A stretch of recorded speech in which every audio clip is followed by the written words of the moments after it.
Puji Tuhan, salam sejahtera bagi kita semua. Pada saat ini saya mau berbicara tentang gereja dan kepemimpinan. Banyak sekali pada saat ini gereja dan kepemimpinan yang mempunyai tantangan-tantangan yang ada di dunia pada saat ini. Sebelumnya kita bisa membaca Amsal 9 ayat yang ke-10. Permulaan hikmat adalah takut akan Tuhan, dan mengenal yang Maha Kudus adalah pengertian. Nah, jika dihubungkan dengan kepemimpinan, maka bisa dikatakan bahwa pemimpin adalah orang yang punya hikmat, yang takut akan Tuhan, yang Maha Kudus. Dan sekarang tantangan di dalam dunia, salah satunya yaitu ada cara pandang orang lain terhadap pemimpin. Bahkan pemimpin mempunyai cara pandang pada dirinya sebagai pemimpin, yaitu banyak sekali sekarang ini pemimpin itu dituntut seperti kemewahannya dalam rumah tangganya atau kekayaan yang ia punyai, disitulah baru disebut pemimpin. Nah, tetapi menurut Alkitab tidak, yaitu kita boleh baca di dalam Matius 8 ayat yang ke-20.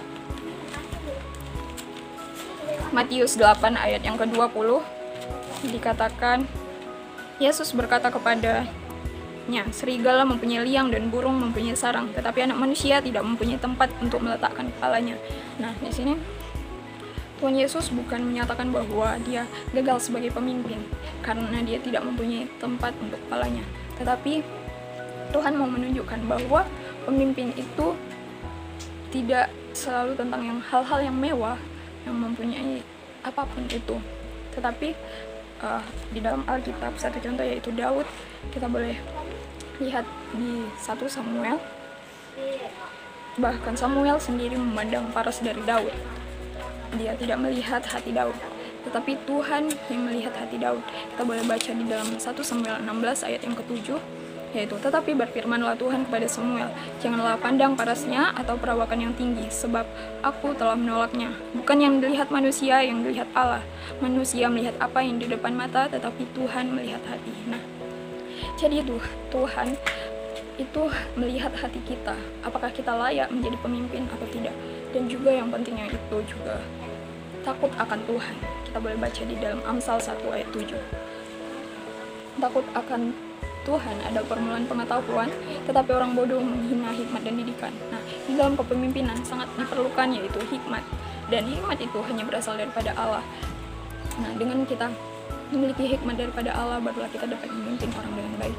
Dan permulaan hikmat yaitu adalah takut akan Tuhan. Tantangan yang kedua yaitu adalah cara berkomunikasi.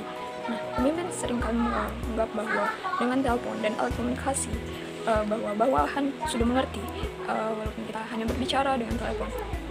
Kita bisa baca dalam Yakobus 1 ayat yang ke-19.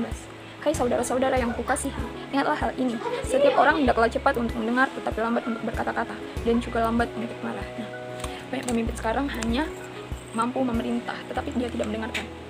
Nah, tetapi kita mau menjadi pemimpin yang juga mendengarkan apa yang menjadi keluh kesah bawahan kita, atau apa yang menjadi masukan bagi bawahan kita.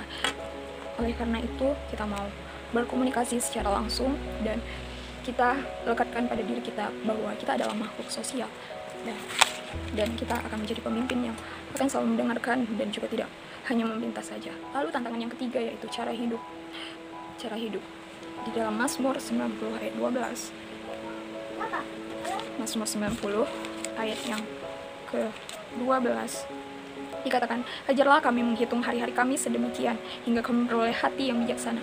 Nah, banyak pemimpin sekarang menggunakan waktu hanya untuk sebagai pemimpin, yaitu menggunakan haknya sebagai pemimpin, yaitu hanya meluangkan waktu untuk diri sendiri, tidak meluangkan waktu untuk bawahan, tetapi kita hanya menyuruh, memerintah saja, tetapi tidak menggunakan waktu kita. Waktu kita habis karena gadget.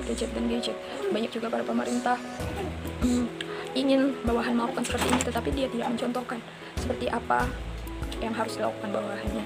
Nah, baiklah, kita akan dengan ayat ini yaitu cara hidup, yaitu menggunakan waktu dengan bijaksana. Lalu yang keempat tantangannya itu cara kita memperlakukan sesama. Di dalam Matius 22 ayat yang ke-39, Matius 22 ayat yang ke-39 bisa kita baca. Dan hukum yang kedua yang sama dengan itu ialah kasihilah sesamamu manusia seperti dirimu sendiri. Nah, cara kita memperlakukan sesama yaitu dengan cara mengasihi. Dan kita boleh juga baca dalam Matius 25 ayat yang ke-40.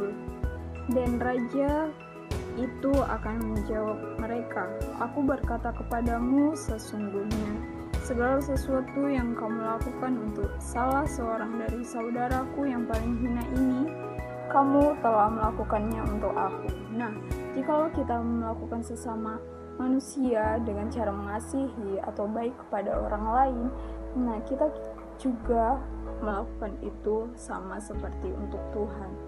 Jadi kita sebagai seorang pemimpin, kita juga harus memperlakukan sesama kita dengan baik.